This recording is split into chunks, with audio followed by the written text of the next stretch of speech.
your reaction to the election of Giorgia Meloni and likely next government led by the first far-right leader since Mussolini?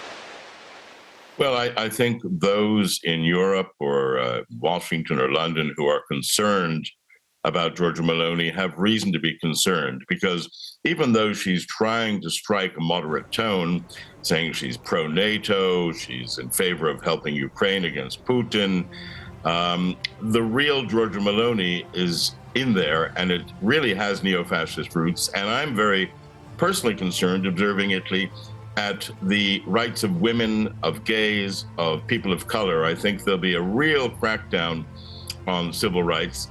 And I think on the economy, Giorgia Meloni has very little wiggle room, very little leeway to do radical things.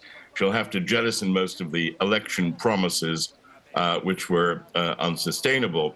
But I think it's in her relations with Europe that we'll see the most potential for conflict, because she's always been, even though she says she's changed, fiercely anti-Euro, and her allies are pro-Putin, Silvio Berlusconi and Salvini. So it's going to be a messy situation. I don't think this will be easy for Italy or for Europe.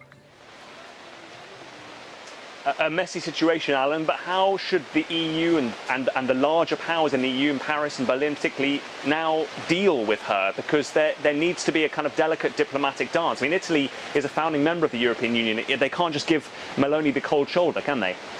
No, and I think we will see Meloni trying to make all the right noises, and we will see the European Commission offering her the benefit of the doubt. Remember that Italy, under Draghi, secured 200 billion euros of new money to modernize the economy.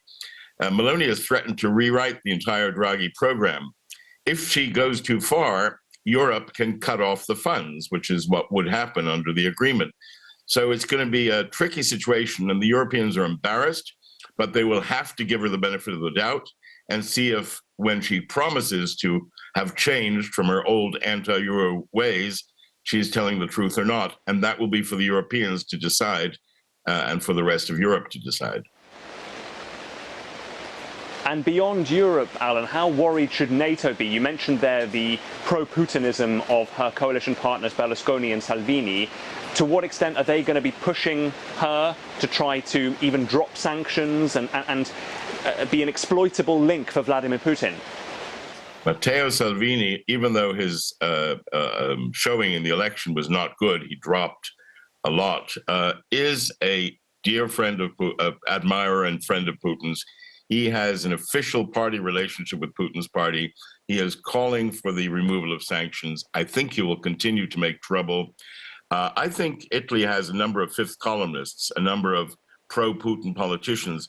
Silvio Berlusconi, who's going to be 86 years old tomorrow or the next day, Silvio Berlusconi last week said that Putin should have was simply trying to replace Zelensky in Ukraine with some decent people, and really to have Putin apologists inside the government worries me, even if Meloni says she's not going to tolerate that. We will have as I said, messy government, internal conflict, and fifth columnists inside the Italian government.